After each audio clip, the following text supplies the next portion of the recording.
Okay, good morning, ladies and gentlemen. It's 9:30 on the 2nd of April, and hope everyone had a good long weekend. It's the Finance and Economic Development Committee, agenda number 31, le Comité des finances et de développement économique. Declaration of interests, none. Confirmation of minutes, March 5th, 2013, adopté. Communications, response to inquiries. You had a couple of questions, so we'll come back to that, Councillor. City Manager's Office, 2013 City of Ottawa Municipal Accessibility Plan, mise à jour de rapport sur le plan d'accessibilité municipalité de la Ville d'Ottawa. Hold. City Clerk and Sisler Department, 2012 Year-End MFIPA Report Summary. Received. Item 3, 2012 Information Management Report and Records Retention and Disposition Bylaw 2003-527 Amendments.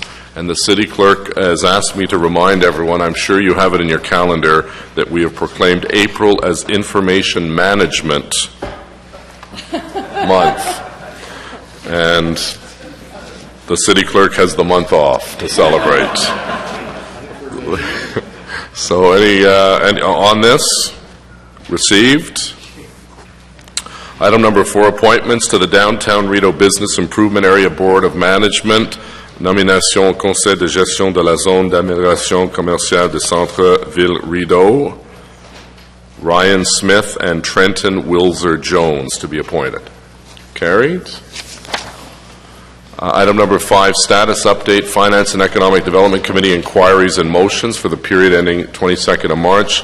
Rapport de situation, demande de renseignements et motions du Comité des finances et de développement économique pour la période se terminant le 22 mars 2013. Received. City Treasurer and Finance. Item number 6, Conservation Authorities 2013 levies for Rideau Valley, South Nation, and Mississippi Valley Conservation Authorities. Carried. Item number 7, 2013 budgets and special levies for Business Improvement Areas and Spark Street Mall Authority. This is the levies for all of the BIAs and the Spark Street Mall Authority. On the report, carried. Item number 8, we have a presentation, public-private partnership policy. We'll come back to that. And we have a presentation by a member of the public. Item number 9, 2013. Yeah, we were going to hold it anyways because we have 2 submissions. This is the 2013 tax ratios and other tax policy. So we'll come back to that. Item number 10, report on budget expenses pursuant to Ontario Regulation 28409. Carried. Planning and infrastructure, disposition policy, local improvement charges, Councillor Clark. Holding. Real Estate Partnership and Development Office, delegation of authority for real estate transactions. Carried. Lease renewal 2020 Walkley Road Social Services South Office. Carried. Information previously distributed. Report on the delegated authority during 2011 by Public Works. And Economic Development Update March 2013. Received. Okay, so if anyone from the public would like to speak, as you know, we have forms at the front of the desk that people can speak, sign up to speak for 5 minutes. And we have a couple of people already that have asked to speak, so we'll come back to our first item. Councillor Hubley, you had an inquiry. We're not getting into too much detail because it's technically not on the agenda. If you have a couple of quick questions, I'll entertain those now. I do, and thank you for entertaining them, Mr. Mayor. My first question would be trying to get a sense from this report, how many of these contracts were done, that have been done, were initiated by the contractor versus what was initiated by staff or a council? Through you, Mr. Mayor, in 2012, 2 of the contracts were initiated by the contractor, and 2 were initiated by members of council. Okay, and can you give us a quick sense of what's the steps ahead to try to improve these results? Over the last year, we've been able to essentially get our feet wet in this area of endeavor. What we'll be doing this year, and we're working on now, is focusing the work of staff a little bit more on the projects that bring in direct revenue to the city, while allowing the consultant to go out and do essentially the cold calling, the talking to businesses in the community to try to bring in both naming rights, which is one of the things we're pursuing, as well as advertising opportunities of various forms. As well, the other focus, which we've now set the groundwork for, is to do some requests for proposal, and that is done through staff, but with the consultant providing us some information from the industry. We've already sent one out on Wi-Fi services in city buildings and the advertising tied to that. And the next one that will be coming out is a request for proposal for advertising opportunities to start with our arenas and expanding that out to larger complexes, community centers, and pools. So the staff will be very involved in that piece, the advertising and the locations and so on. Yes, staff are preparing the RFP for that, including the scoping out of the buildings that will be the first buildings that will be up, and the types of opportunities that include things like on-ice advertising, ringboard advertising, LCD displays, those kinds of things. My last question, Mr. Mayor, is there language in this contract to allow us to cancel it if the numbers, such as you're saying here, 2 were done by the consultant, 2 were done by staff, if the results remain low, and if we continue to see staff taking on more of a leadership role with this, is there language in this contract that will allow us to cancel it? Because in my view, we're much better off training staff to do this job, because I believe this council's made a long-term commitment to the program. The contract is written in such a way, it's a 5-year contract, incidentally, and we're 1 year into it, is written in such a way that we use the consultant as we need him, and we consider proposals that he brings forward to us as they come along. And so there is no obligation to use him for any more than what we need him for. There's also an hourly rate specified if we're just looking for advice from him on a variety of things, pricing and opportunity or industry standards, those kinds of things. So we can use this consultant as much or as little as we like, and the intent for next year is really to try to focus where we use the consultant and where we use staff, and try to better delineate that now that we have a better idea of what really gets good results from a staff initiative and what the consultant brings in terms of added value to what we're doing.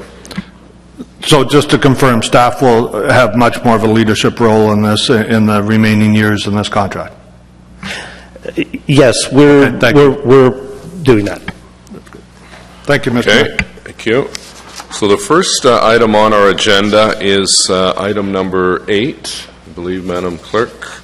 I'm sorry. Item 1, sorry, was Councillor Eglai on. This is the Municipal Accessibility Plan. Councillor Eglai. Thank you, Mr. Mayor. Just have a couple of questions. I noticed in the report that it's indicated that we responded to approximately 110 service requests from the public through the Accessibility Office. And I'm just wondering if there is a theme or a trend. In other words, is there an area in that 110 or a couple of areas that we should be focusing more of our resources on as a result of inquiries from the public or concerns from the public? Thanks for the question. There are a couple of themes. The first theme is mostly access to information or difficulty finding information on the website or getting access to city information in an accessible format. That's a main theme. Another theme that we see a lot is complaints regarding the built environment. On city-owned property and also on private property. So we do a lot of follow-up calls to private businesses to inform them about the legislation and to facilitate improvements across the community. So, and I don't know if you quantified this or not, but of the 110 requests that we got in that regard, how would you gauge the response of the public to what we've undertaken? In other words, have they been satisfied with our responses? Do we need to do more work? And if so, what areas do we need to put those resources? Through you, Mr. Mayor, I think that there is a lot of work still to be done, particularly in the built environment, particularly in communicating out some of the work that we're doing in the City of Ottawa with our new accessible design built environment standards. I think the goal is to refresh those standards this year and then to post them on ottawa.ca for private sector businesses who would like to understand better these design standards, to have a place to go, a centralized place to find those standards. Right now they are on the website, but they're buried in our report from last year, or from last year. So we are going to do a public outreach with that in the coming year, which should help some of those inquiries. The reason that we haven't done it up to now is because the built environment standard came into effect January of this year, and so as soon as we went live with ours, they needed a refresh almost right away. So that's the goal for this year, to get them refreshed to the new provincial standard, and then to post them on ottawa.ca and do a communications rollout. Final question. What do you mean by the term refresh? What's involved in us refreshing the guidelines? Well, when the design guidelines were introduced last year, we made a best guess on what the provincial legislation would say regarding the built environment. Based on, I sit on a provincial working group, and so we had seen drafts of the legislation. So based on that, and based on the recommendations from the advisory committee and from our consultant, we made a best guess. In the end, it was close, but not exactly perfect. In some areas, they went further than we went. We were conservative. In other areas, we went further than they went. So we just need to refresh it, and also the design standards are meant to be a living document. They're going to evolve and change as we implement them. So infrastructure, as they're starting to implement these standards, also will have a few tweaks that they would like for operational efficiencies and ease of application. So that's the kind of refresh that we're looking at for this year. Thanks, Councillor Egley. Councillor Shirelli, please. Thank you, Your Worship. Of the total number of complaints or inquiries, how many of them were multiple by the same individuals? I don't have that stat in front of me, but we do, to be completely frank, we do have a lot of frequent callers, but that's great, and that's fine with us. We're here to help them, and most of it truly is understanding how to get information regarding the city services and operations, but also just information across the community. So we facilitate access to services with other departments, and we help them find the right person to speak to at the City of Ottawa to get their answers. So we're used to having repeat callers, and we encourage that, actually. Well, it's good to have frequent callers, but how do you ensure that you don't let those numbers skew your assessment of how things should change citywide?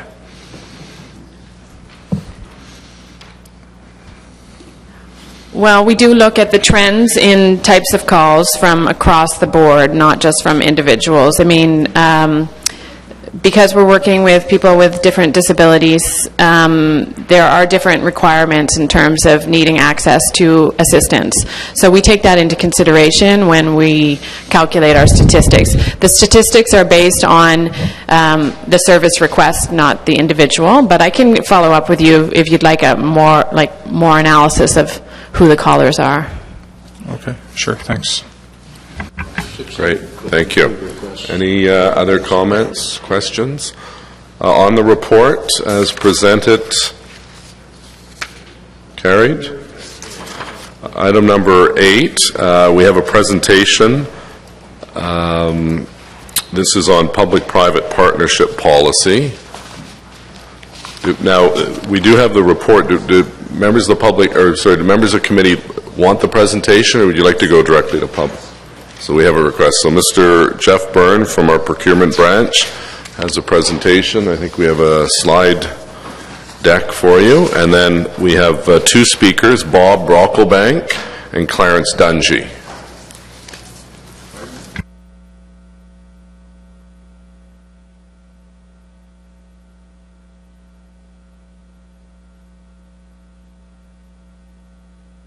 And anyone else who'd like to speak to this item, if you could sign up at the door, by the door, we'd be pleased to hear from you. And Mr. Byrne, if you could give us your presentation, please. This is on public-private partnership policy.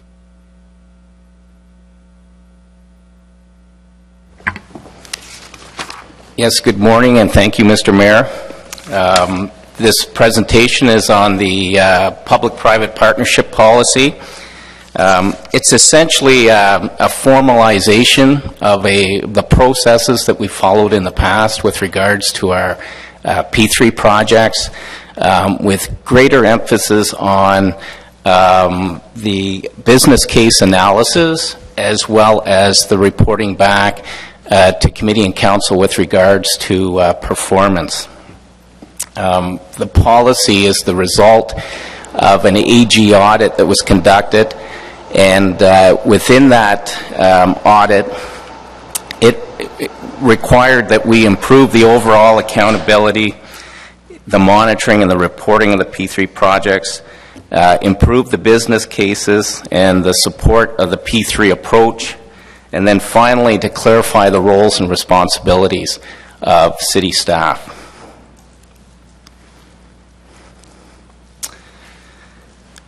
So, as I mentioned, the policy that you have in front of you this morning formalizes the monitoring and the reporting of the P3 agreements. It identifies the required components of a P3 business case, which is very extensive. It defines the roles and responsibilities and accountabilities for the P3 projects. And then finally, it addresses 5 essential phases of a P3 process, which includes the P3 project assessment, the project initiation, the procurement, the implementation, and then the monitoring.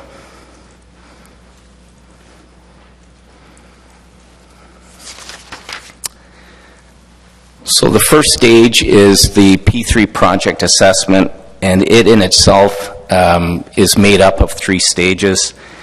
There's an initial screening, and if the initial screening indicates that this would be a good candidate for a P3 project, it goes into a strategic assessment stage, which is essentially an analysis of the sharing of risks between the city and our private partner. And if the strategic analysis then indicates, again, that this is a good candidate, then there's a detailed business case that is developed and will be brought forward to committee and council for your consideration. With regards to the project initiation stage, a project director is appointed by the department and a team is assembled of subject matter experts. The team is responsible for the procurement strategy, the design and construction implementation, the transition plan and operational state, and the contract management and reporting.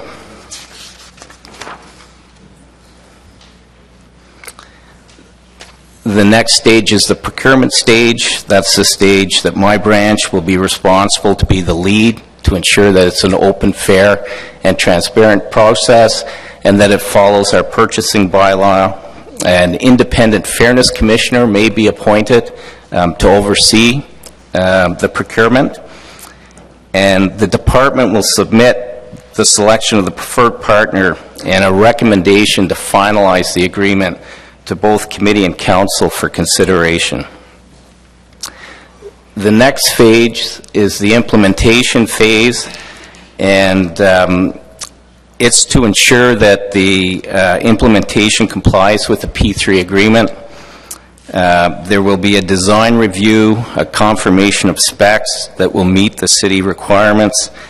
During construction, the contract will be closely monitored and administered. Budget, milestones, timing, and any deviations will be monitored. And a transition plan will be established to monitor and report on activities required to bring the project into its operational state. The final phase is the contract management and ongoing monitoring. The P3 agreement will define the roles, responsibilities, and the accountabilities of the city and the P3 partner. It will also identify the P3 partners' reporting responsibilities, and annual reports will be brought forward to committee and council with regards to our partners' performance. Another key recommendation in the Auditor General's report was that we clearly establish the roles and responsibilities under P3 projects. As you can see, City Council will approve the authority to deliver a project under a P3 approach. It will approve the selection of the P3 model. It will approve the procurement and the selection strategy. It will then approve the selection of the preferred proponent or partner and provide staff authorization to finalize a business agreement. The department will be responsible for the assessment, the implementation, and the contract management of the P3 project. The supply branch will lead the procurement process and will coordinate the submission of the annual performance reports to committee and council. And legal services will review and approve all contractual documents that will make up the P3 agreement. And that, Mr. Mayor, concludes my presentation. Great. Thanks, Jeff, very much. So we have Councillor Deans and Councillor Shirley have questions to staff, but we'll ask the delegations to speak first out of respect for their time. And our first delegation is Mr. Bob Brocklebank. Welcome, Mr. Brocklebank, a familiar face to City Hall. And you sent a letter. I don't know if everyone got a copy of Mr. Brocklebank's letter. Did everyone get... It was emailed this morning. So, Mr. Brocklebank, you have the floor for 5 minutes, and welcome. Just push the button there. Thank you very much. Let me take you through the document. I have addressed council committees on many occasions with respect to public concerns about contentious issues for a public-private partnership. Here, I'm not speaking on behalf of any of the groups I've represented in the past. Most of the community groups were surprised, as was I, that this important topic has suddenly appeared on the agenda. They had no possibility of preparing detailed comment in time for this, what is likely the only meeting at which the topic will be addressed prior to going to full council. Now, my temptation is strong to make reference to specific concerns about the big P3 project underway in my neighborhood. I will attempt to resist that temptation. First, it is good that today, in 2013, there's some attempt to respond to an audit dating from 2006. It is regrettable that a policy of 6 pages in length could not be produced earlier. It is heartening that the policy proposed calls for business case analysis of projects considered for public-private partnerships. Detailed examination of the respective risks to be assumed by the various partners should not only be undertaken, such analysis should be fully accessible by the public. Similarly, it is good to see that a public sector comparator will be elaborated. This should again be available for scrutiny by all. If the decision is taken to proceed with the P3 approach, everyone should know why. If the P3 is truly better than the traditional approach, let the public see that that is the case. Establishing that the procurement process for public-private partnership projects is to be open and transparent seems to me to be truly a breakthrough. It is most welcome and will reduce considerably the strife which has characterized past projects. The proposed policy calls for the P3 agreement to spell out the respective responsibilities of the city and its partner or partners. There is no indication in the policy that the public will be able to see the details of such an agreement. This is one of the principal reasons that P3 arrangements give rise to suspicion. Prospective private sector partners should be informed that secrecy is not part of the deal. Can public-private partnerships deliver real benefits to the public? For many of us, this is not at all clear. Personally, I have no ideological objection to the concept of P3 arrangements, but until the public can see the details and can take an active role in the monitoring of such projects, I must caution against P3 enthusiasm. If I may just add an extemporaneous remark, it is worth thinking that on one hand you have the Corporation of the City of Ottawa, established by provincial legislation, and whose financial circumstances are backed by its taxing power, and on the other hand, you may have a corporation created to minimize, understandably, to minimize the risks to its investors, and which is quite capable of quickly and readily going into bankruptcy. Against such a background, the analysis which is proposed in this report is of crucial importance. Thank you. Great. Thank you, Mr. Brockbank. Are there any questions for Mr. Brocklebank? No, thank you. Next is Clarence Dungy. Just while we're waiting for Mr. Dungy, Mr. Clerk, the delegation said he was surprised the topic appeared suddenly on the agenda. Did we follow proper process in the timelines on this report coming to committee? Yes, Mr. Mayor, it was produced a week in advance, and it is here for any member of the public to come and speak to or to provide us with written comments. Great, thank you. Mr. Dungy. Thank you very much.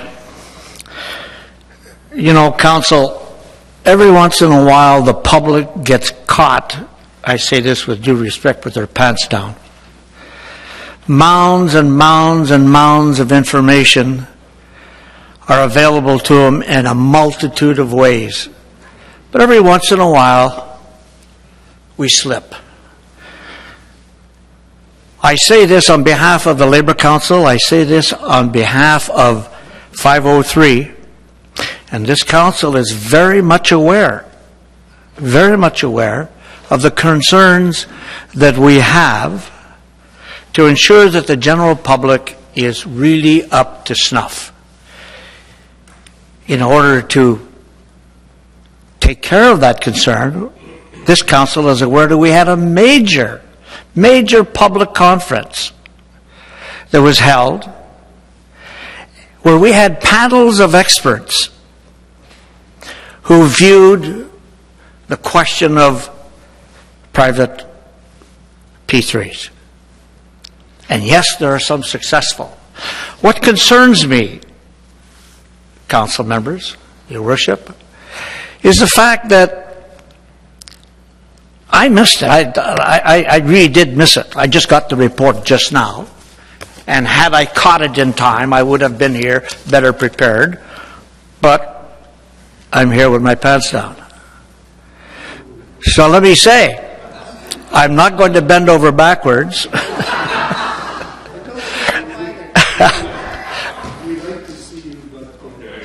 But I am simply going to remind this Council that in an atmosphere of fairness, you have an obligation to consider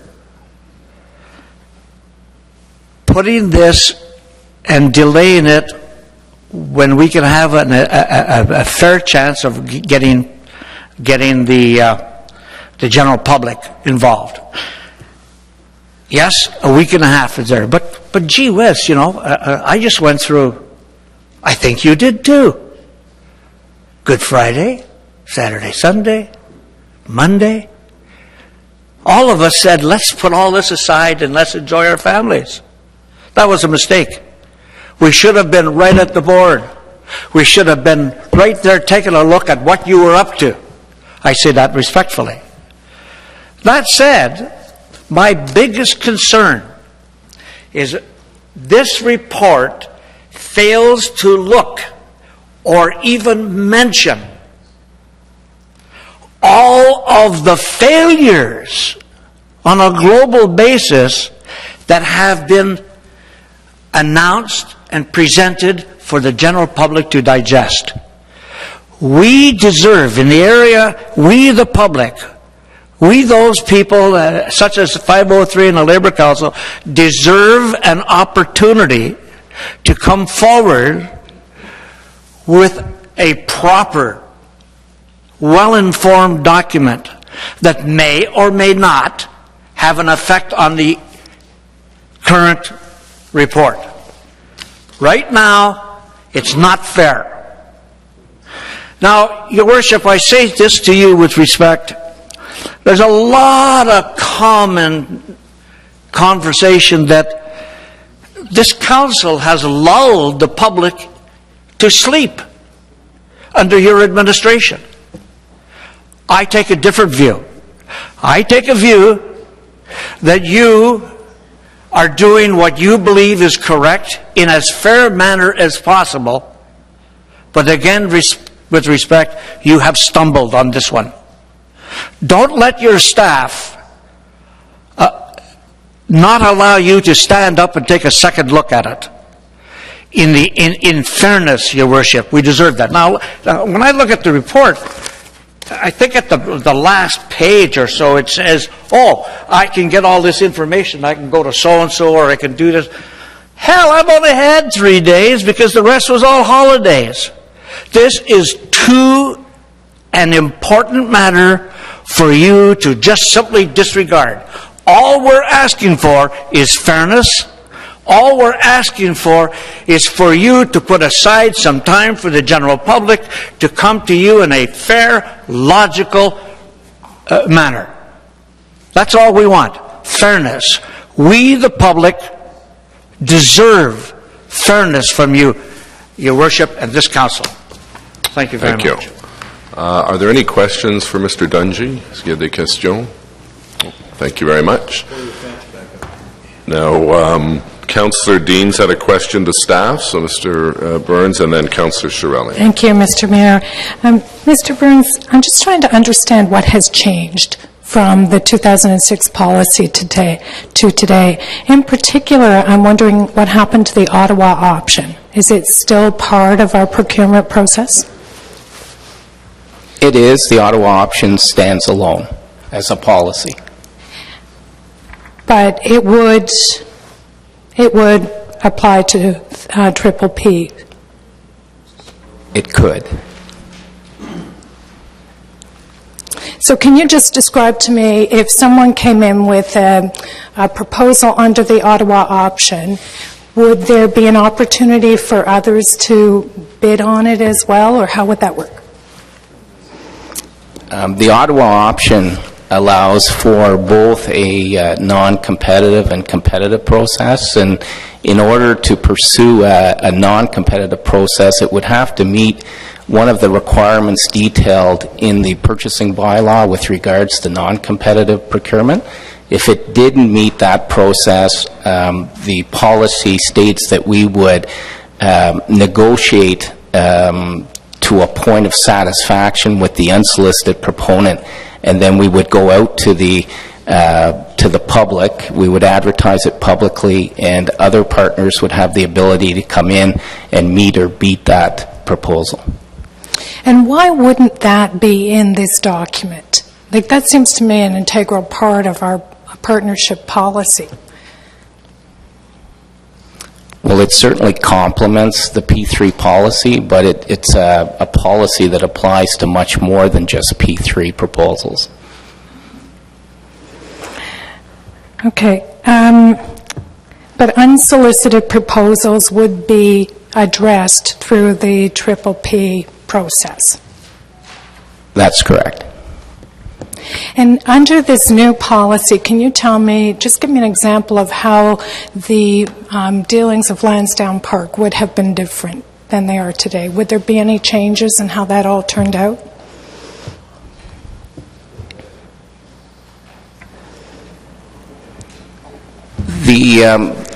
I think there would be, the P3 policy requires much more formal analysis with regards to the consideration of a P3 project, and that would be true of any of our P3 projects. It certainly requires staff to do a lot more research and analysis before bringing forward the recommendation to pursue a project as a P3. The other major difference is obviously the reporting component with regards to annual reports coming back to committee and council with regards to the performance under the P3 agreement. So the two fundamental differences are more analysis up front and more reporting back.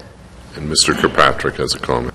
If I could just add to what Mr. Burns is saying, I think I'll deal with the latter one first. Of course, the issue of reporting back is something that is future-oriented. In the case of the Lansdowne Redevelopment Council, when they approved going forward with the Lansdowne redevelopment last October, identified the governance, or approved some of the governance recommendations, which included annual reporting back through Parks and Recreation to committee and council. So that will happen, just as this policy indicates needs to happen for all of the P3s that we've done and may do in the future.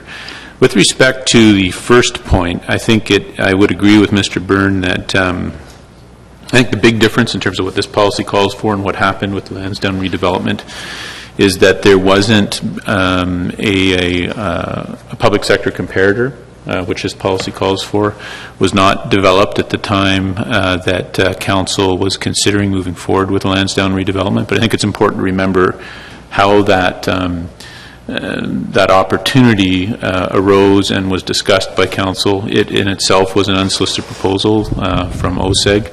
There was a second competing unsolicited proposal from the Senators Sports Entertainment Group. The consideration of those two proposals went through a formal assessment with fairness commissioners and independent consultants involved, and it actually went through a series of 2 or 3 reports over 6 months to committee and council before council decided that it wished to move forward with the OSEG proposal. So the big difference, I think, would be the public sector comparator that this policy would call for. Okay, so under this policy, how would you get a public sector comparator? A public sector comparator is something that staff would develop.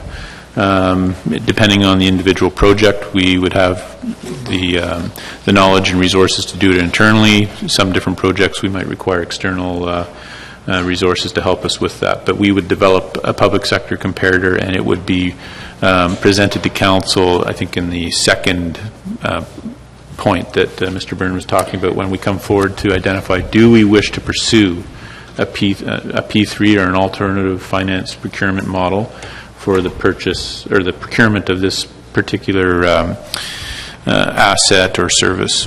Okay, so in the case of Lansdowne, because that's the one that's fresh in our minds, what would the elements have been in a public sector comparator? What would we have expected to see at the council table?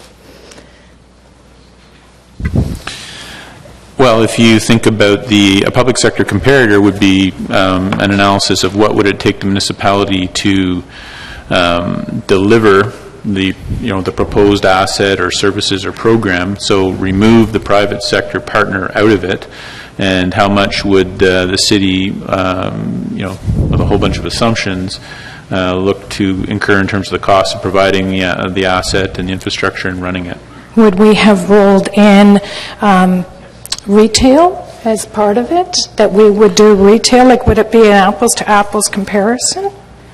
Well, yes, a public sector comparator is only valuable if it really is an apples-to-apples comparison, and so it would involve council identifying one or several alternatives to the program. So as an example, with Lansdowne, it could have been, yes, we'd like to have a mixed-use development with this kind of retail in it, so Mr. City Manager, go out there and develop your estimates of how much it'll cost the city to build that retail development, how much it'll cost the city to go out there with a leasing program to attract tenants, how much will it cost the city in the future to manage and operate that retail business. And then you compare that against what the private sector, potential private sector partners would be willing to propose to do the same thing. As much as I think that's quite hypothetical, I think it would have been useful to have it. So I think that's an improvement.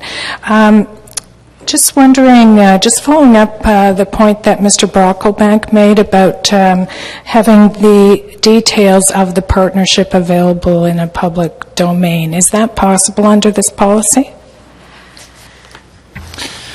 It is, and of course I think it's important to point out that Council now has a policy of any significant contractor agreement is posted, is made public. Just as the Lansdowne final agreements were, and as an example, the light rail agreements are as well. I think, if I may speak for Mr. Brocklebank, I think his point would be that more details should be available earlier. You'll remember Council approved a project agreement framework that identified the major elements of the agreement in the case of Lansdowne with OSEG, and then it had the final agreements staff were directed to complete the negotiation of the agreements in accordance with that agreement framework, and then of course Council had the report back in front of it that said, okay, the final negotiations have been completed, the final agreements are done, here are any differences or significant additions, changes that are not in accordance with what Council approved as the agreement framework, and Council had to consider those and approve those before final approval was given. So depending on what the project is, some of the details can be available sooner, some of them need to be later, but I think the point is that they were available to Council and the public prior to Council's final approval of the project, and that would be a principle that would be important in any project, I think. So under this policy, there is a commitment to provide public information in the public domain earlier in the process to the extent possible. Well, actually, I don't think that is actually stated by the policies that currently exist, but that could be something that could be added if committee wanted to direct it, in terms of the point being as soon as possible in the process. Okay, well, Mr. Mayor, I look to you how we might do that. Maybe we could ask the city solicitor to draft some wording that we could add, giving that general direction. Is that Yep, that's fair. So okay. if you can capture that in a direction to staff, that would be the most Perfect. appropriate Thank you. route. Thanks, Councillor Deans. Councillor Shirelli, please. First of all, just a question on that last point, I guess, the city solicitor. How much further in advance would we be making this information available, and what would make the P3 area more deserving of more advanced time than any other area of our legislative agenda? Mr. Mayor, I'm advised that it would be after the P3 project assessment has begun that we would make it public. All right, that's part of the answer. Not the part I wanted to hear, no. Well, presumably people dealing with each item on our agenda thinks that their item should be made public and given much more notice than everything else on the agenda. So I'm just wondering how we create a special case there. Could ask staff, there's indication in the report that the roles and responsibilities of different people will change under this policy. So I want to know what the difference in roles is for members of council, this policy versus the one we have been operating under. So what are the differences? Okay, so the first point would be there is no current policy, so this is a brand new... under the current practice. Okay, under current practice, and essentially this formalizes the roles and responsibilities of the current practice, with the biggest change being the requirement to report back to council on an annual basis. Okay. But you're still going to report back on a case-by-case as well? That's correct. Okay. All right. Well, that makes sense. And regarding the process that near the end identifies the preferred partner in a P3 situation, an awful lot of our P3s are through unsolicited proposals or through identification of the fact that there is only one potential partner. So could you take us through the steps in that case and how that has changed, if it has at all? Well, in that case, we would first be applying the Ottawa option, which is the policy to address unsolicited proposals. And if the unsolicited proposal was proposing that the project be delivered under a P3 methodology, then the P3 policy would be engaged, and we would be coming forward to committee and council both for to deliver the project under a P3 methodology, the strategy, which in this case would be a non-competitive or a sole negotiation with a preferred proponent. It would also bring forward the analysis with regards to why we would be recommending to you to pursue this as a P3 policy. And then the parameters of the agreement and the sharing of risks would be also brought forward to you for approval, as well as the authority to finalize the final agreement. So if we look at the most recent action like this, would be probably the Eastern Sensplex. How would the process change, if at all, or does this formalize that process? It essentially formalizes that process. Okay. Now, back on the Lansdowne issue, we had several court rulings that determined that, in fact, the process was not a sole source process, and, in fact, it followed all law in Ontario. Is there anything in this that will change that status with future projects? Are we changing anything that would have been more controversial at the at court? No, we're essentially formalizing the processes that we've followed in the past. Okay. All right. So there is no change in council's role on this, and there is no change in individual councillors' positions. And what about in the determination of the appointment of a fairness commissioner? Has that changed, or does it stay the same? That has also remained the same. Okay, thanks. Thanks, Councillor Shirelli. Councillor Aglai, please. Anyone else? Thank you, Mr. Mayor. We've heard a lot today about the notice for this particular report, and I guess I have a question for the clerk's office. Where does the city stand in terms of the amount of notice that we give of reports for upcoming committees and council versus other cities in the province? Mr. Mayor, I would suggest that anecdotally, because I do speak with my clerk colleagues across the province from time to time, the city still remains one of the leaders in providing advance notice, because we give an absolute minimum of 1 week where we provide the written documentation for members of the public or interested stakeholders to review documents and provide their comments. In doing so, I am aware, again, anecdotally, that there are other municipalities that provide as little as 24 hours notice, and in 1 or 2 cases, I'm aware that some municipalities don't even provide documents prior to a committee or council meeting. Okay, thank you for that. Now some questions about the report itself. The business case analysis is discussed in the policy document. Who carries that out? Do we do that internally? Do we farm that out to somebody? How does that work? So that we know we're getting the best deal we can get. The lead department is responsible for preparing that, and it would be the director or general manager that would make the call with regards to whether we needed some external expertise to assist us in preparing that. And even though it goes department by department, is there a template or set of guidelines that's imposed for each department to apply when they do that business case analysis? Yes, there is. And can you tell us a little bit more about what goes into that so that we cover all the bases? Or maybe we don't, but if you can tell us what goes into that analysis.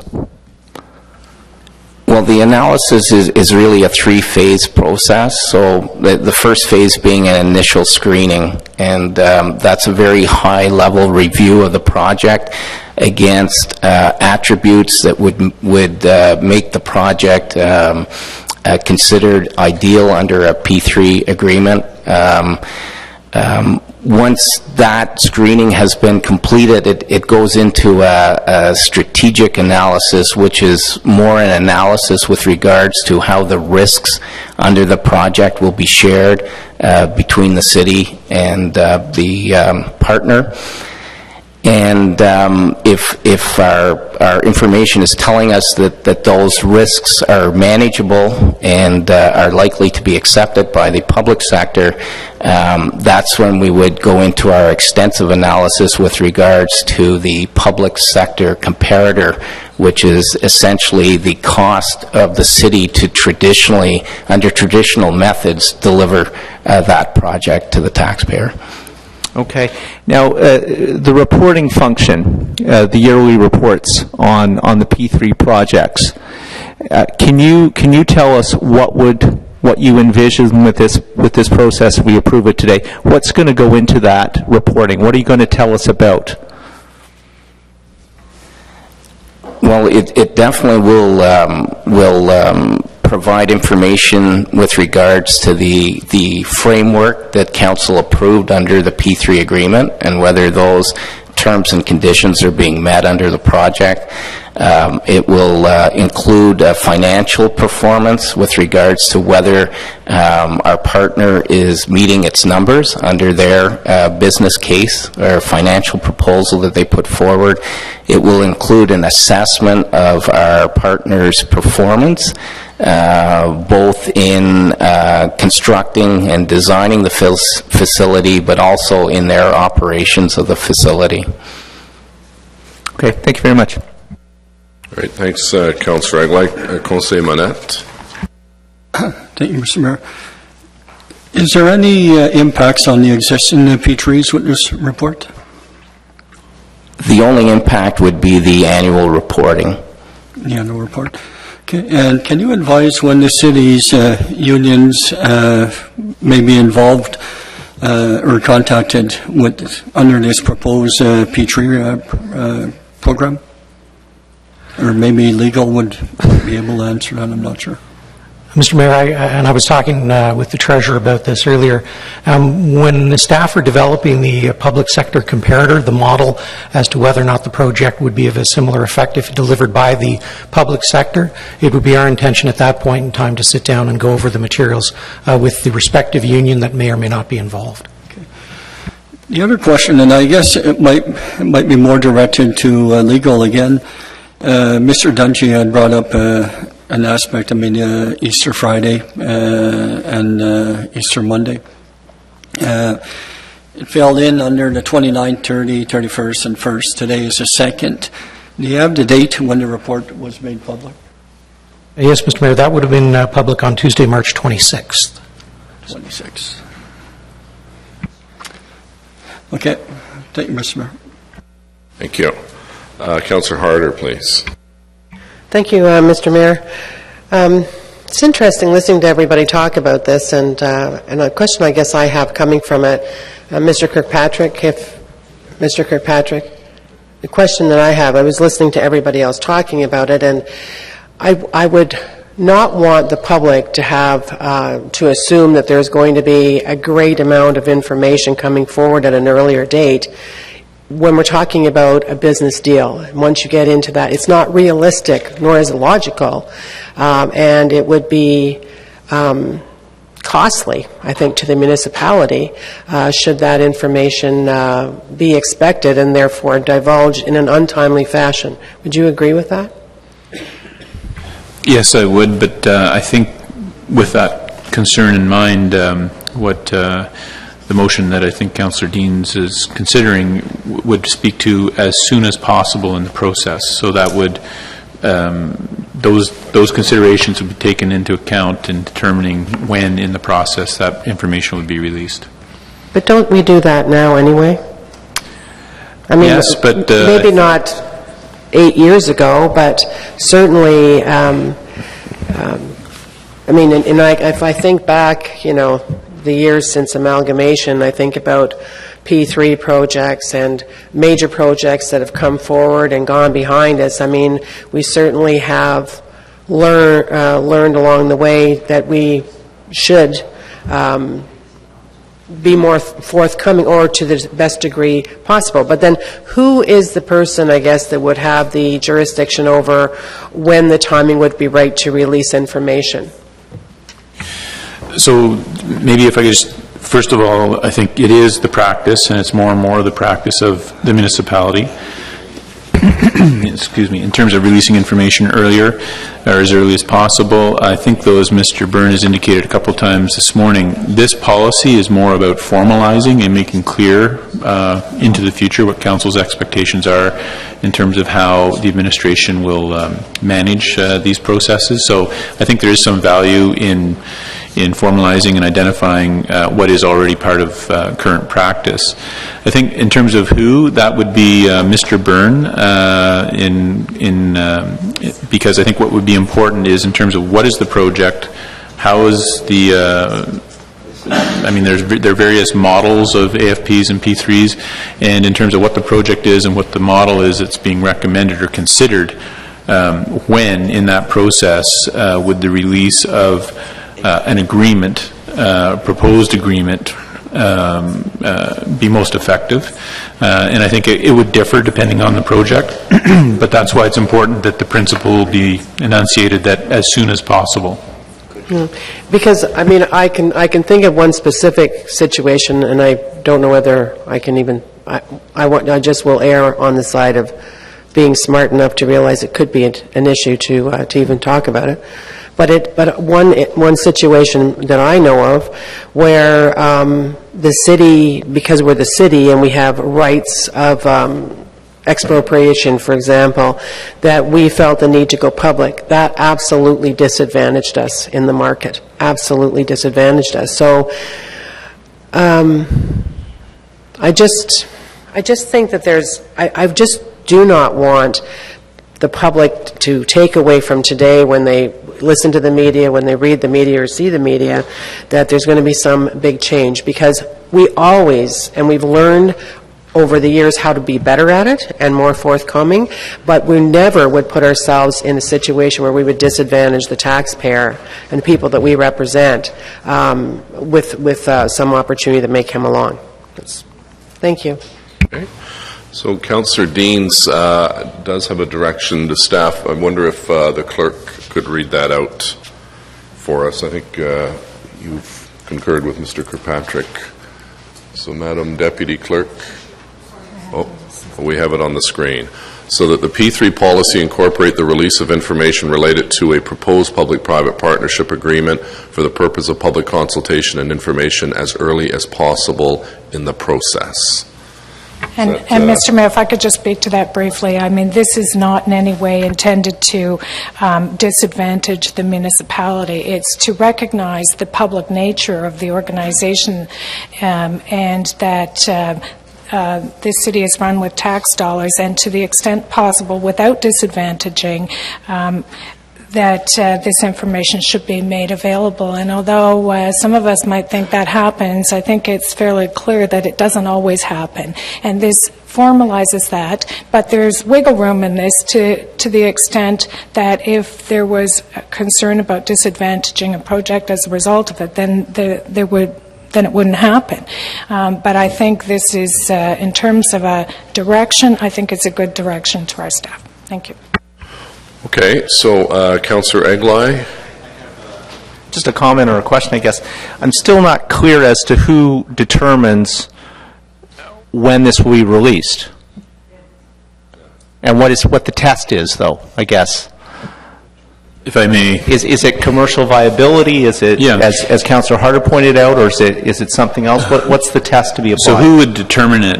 Who would determine the matter? Who would make a decision about it would be committee and council when they've received the report that recommends that the city pursue a P3 process for the procurement of a particular asset or service.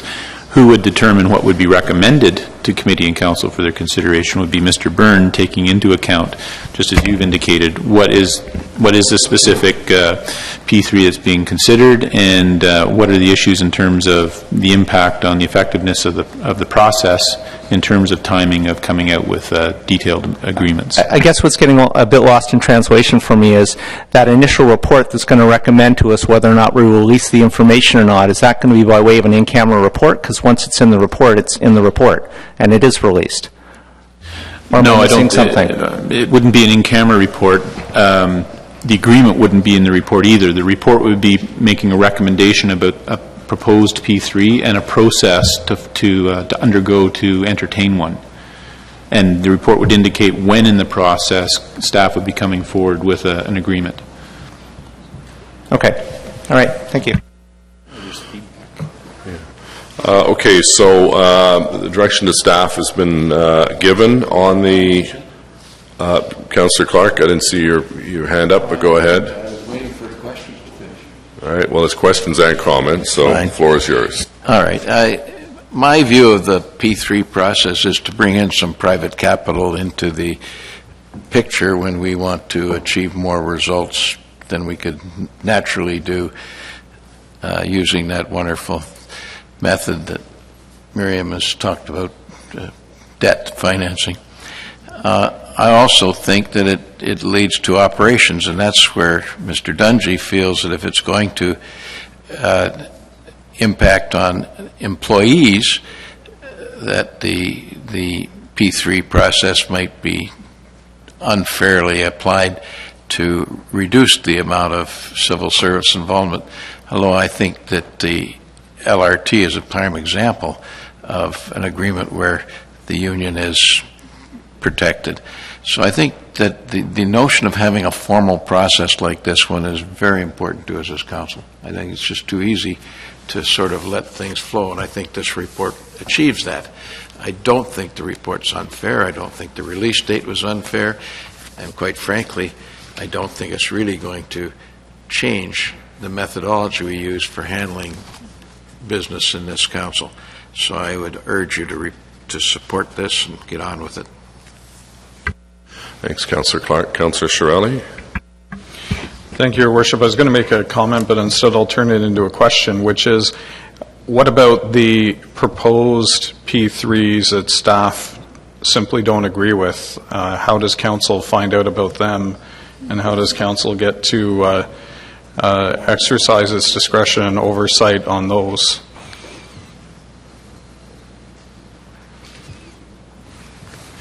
Mr. Mayor, I'm not sure I follow the question. P3s that council is not aware of? Okay, if there is a P3 proposal to staff that staff doesn't agree with, then how does council eventually discover those, and how does council get to exercise its discretion or oversight on that decision? So that's, if I may, Councillor, a question more about the auto option policy than it is the P3 policy. Yeah, well, and Jeff, does that policy speak to anything about notification to council when we've received an unsolicited proposal? No, it doesn't. Yeah. Well, because I assume that if the staff are not bringing it forward, it's because it doesn't meet the policy requirements. So that that wouldn't be. That might not be the correct assumption. It can be any number of reasons. Because if you buy into that, then presumably we should be approving every single one that comes forward because it's already been determined by staff. But if staff determines something should not go forward as a P3, that can be an ideological decision or position that council may or may not agree with. And so what would prevent us from having those included in a report each year?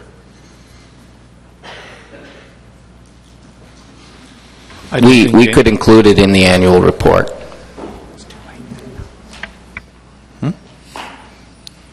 Okay. It wouldn't be that timely, and I suspect if someone proposes something as a P3 and it's not accepted, those individuals are pretty quick to go to a councillor and say, why isn't this being accepted? And then you can raise it with staff at that point. But they may or may not. They may or may not. They may just fester for a few months and then complain to everyone they talk to through the city, and it never gets to us in a formal. Yeah. Well, Mr. Byrne and Mr. Kirkpatrick indicated that those kinds of out-of-the-gate rejections could be included in the annual report. And let's see after 1 year if there's a long list of them and there seems to be some reason why staff are rejecting them. Okay. Maybe it's time for a policy change so that they get through the filter quicker. All right, that sounds good. Possible. Okay, so on the report, carried. Well, we don't vote on directions, it's just agreed to. On the report, carried. Item 9, Councillor Clark had some questions, but we have delegations first, so we'll ask the members of the delegation. First is John Dickey, Chair, Eastern Ontario Landlord Organization, to come forward, and then followed by Bob Brocklebank. Is Mr. Dickey here? I thought I saw him. There he is.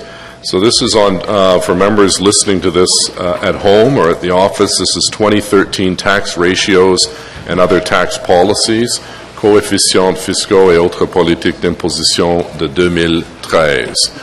And Mr. Dickey is the chair of the Eastern Ontario Landlord Organization. Welcome. Another familiar face. Push your button there.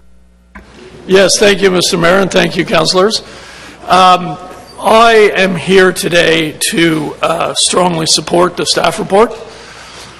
The situation as laid out in the staff report is that as compared with the last assessment, in this new reassessment, multi-residential property values have gone up by 52% on average, whereas across the board the average increase has been 26%. The result of that, if council did nothing, would be a major shift of tax burden onto multifamily, which would essentially raise residential tenants' rents. And that would be problematic in a number of ways for our members, for tenants, and I think for public policy in the community. However, the staff have recommended that tax-neutral ratios be adopted, which will, in effect, cancel that or avoid that tax shift, that tax burden shift. I would emphasize it will not reduce the dollars of tax taken from any apartment building. In fact, they will experience, on average, the same 2.1% increase in taxes that homeowners increase across the city.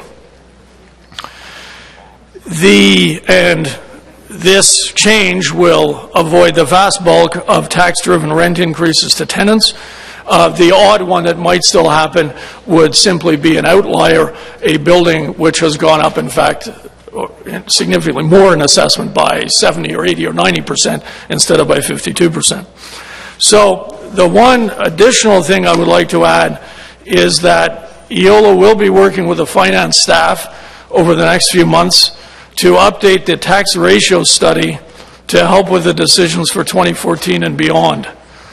As you know, in the past there have been a number of studies which have assessed the tax burden on equivalent property, similar property between the multi-res sector and the residential sector. And it is not possible to have that study updated at this time because of the timing of the release of information from MPAC. However, the most recent study suggested that what was the tax ratio required for an equal tax burden was in the range of 1.3 to 1.45. Now, given the significant value assessment, at least, increases in the multifamily sector, it seems very clear that, if anything, that required ratio will be lower. We don't know how much lower. That will depend on the similar properties. But it should inevitably be lower than this 1.3 to 1.45 ratio. So I am suggesting to you that the reduction in the ratio proposed by staff should not be of a concern. There is no concern whatever that that would take the burden on multifamily properties below the burden on similar residential properties. As well as those comments, I would be happy to address any questions that you have for me. Great, thanks, Mr. Dickey. Councillor Clark has a question for you. John, I did get an email from you indicating you felt that this treatment in this report was not unreasonable given all the factors. I understand your brief is to try to reduce the differences, and that seems to be, it's a good thing that you're around to work on that. I asked for this to be held for other reasons, and I want Mr. Hughes up where I can get at him. Someplace you haven't been able to do it, apparently. Okay. That's it. So no questions for Mr. Dickey. Okay. Any questions for the delegation? Right. Thanks, Mr. Dickey. Thank you. Next is Bob Brocklebank. And again, if anyone else would like to speak to this item, if they could fill out a form, and be pleased to hear from you. Mr. Brocklebank, welcome back. Thank you very much. With respect to this topic, my impression is that members of council have tended to see the issue of tax ratios as purely a technical matter, other than the differential in tax applicable to various multi-unit residential properties. I can't remember in the past much discussion about tax ratios. However, I think there are questions which members of council could ask, and I think that they might be, the answers might be educational for all of us. So let me go through a number of questions which I offer, which you may wish to ask. First, are you sure that you need to establish all the optional property classes as proposed? For example, why should shopping centers pay less tax than Main Street retailers? Is there some pressing need for more shopping centers? Why should one form of retailing be favored over another? Why should a parking lot operated as a business pay less tax than another business, a dry cleaning establishment, for example? Some argue that parking lots serve to generate traffic, driving up congestion with costs for the public and for the city. Do we have a strong reason to subsidize parking lots? Should we be providing an optional tax class for vacant lands in the commercial property tax? Now, how does this relate to the vacancy rebate program described in the staff report on page 19? And to what extent do these two actions, one, a decision by the city, the other, by the province, tend to encourage property owners to leave properties undeveloped or unoccupied for long periods of time? In the documentation, there's similarly no explanation for the difference between farms and managed forests. I mean, in the good old days, a farm included a managed woodlot. Why are they taxed differently? Nor is there any reasoning behind the idea of separating office buildings from other commercial properties. I know it probably produces lots of revenue, but is there some principle here? I also don't understand the idea of industrial properties being taxed at one rate and large industrial properties at another. Is there some reason why it would be preferable to have one large industry rather than an equivalent number of many small industries? A diversified industrial base would seem to be of benefit to the city. So I have lots of questions.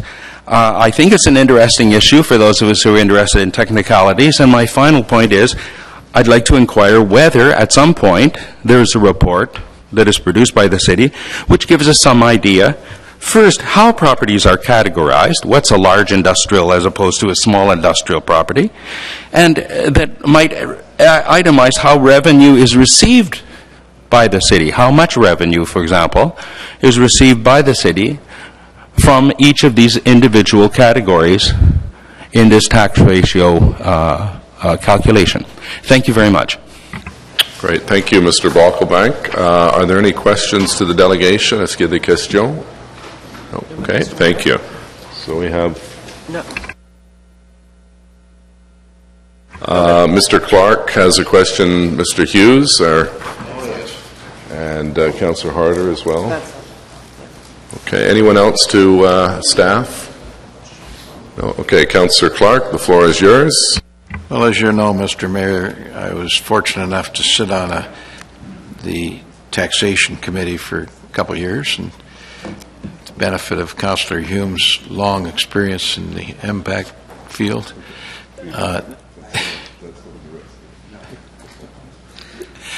However,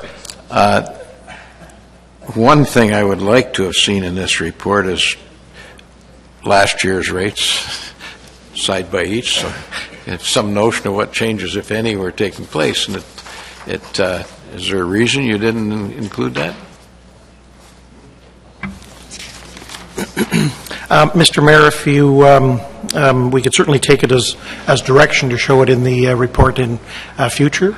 In one of our slides in the presentation, we do show last year's ratio and compare it to this year's neutral I would ratio. think it'd make it easier to follow this report if it was in there, that's all. On large industrial, that was a question raised, but to me, they're providing some infrastructure for us that the others aren't. Is that an accurate assessment? Large industrial is any industrial facility that is greater than 125,000 square feet. Excuse me. So any municipality has the ability to have a different tax ratio for industrial versus large industrial. And this would be, this is something that council could change at any time if they so wish. In any event, that was my primary complaint about this report, is I couldn't see what last year's were, and therefore I couldn't make any judgment.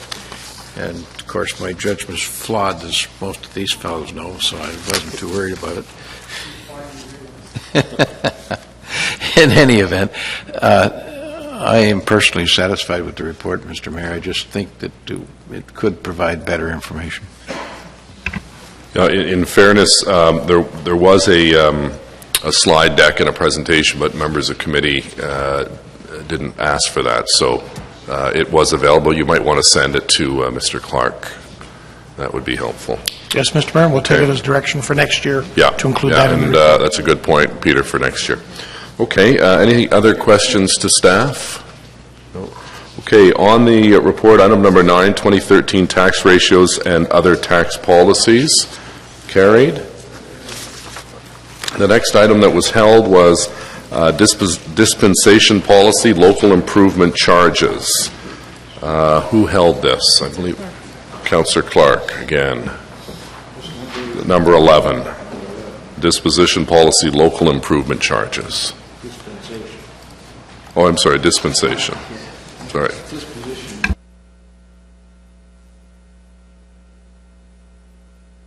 We have Mr. Mark here. Mr. Goncier. What is the rationale for dispensing with local improvement charges? Did they not benefit from them?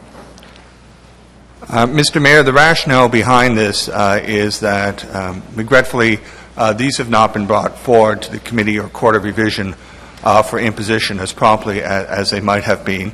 And so time has passed. The charges don't actually become a legally enforceable amount against the property until the court makes a decision. Nonetheless, there was always a risk that we might be challenged in court over the length of time that it took to bring these forward. And so it was thought prudent to arrive at a program that would deal with those who might have a legitimate claim to prejudice by the length of time that has passed. Those are such people that have bought a property, got a tax certificate that didn't know the charge, and swear an affidavit with respect to the fact that they were unaware of the charge. We think that that is a group that would have a possibility of a claim in court, and that's why we've recommended the disposition program, Mr. Mayor. Well, my concern there is that then that person's getting a benefit at the expense of the general tax base. Certainly, that person is not going to be required to pay the charge, Mr. Mayor. That is correct. And probably could be extremely pleased to know that we didn't charge them with what was rightly chargeable against that property. The persons that I've spoken to so far, Mr. Mayor, by telephone concerning this, I would say they don't consider themselves pleased. They think the couple of people that I have spoken to who've called me during the past week seem to think that it's an appropriate step to have been recommended to council. I'm sure they would. Now, the question I have is, what's the quantum? How many people are we talking about? Treasurer? Mr. Mayor, the value of this is, we think, could go to 1.1 million as a max. And that's how much? 1.1 million.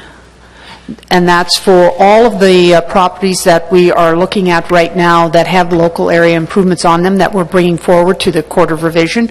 And I think in total, there are 73 properties where we know a tax certificate was issued and where there was a change in ownership.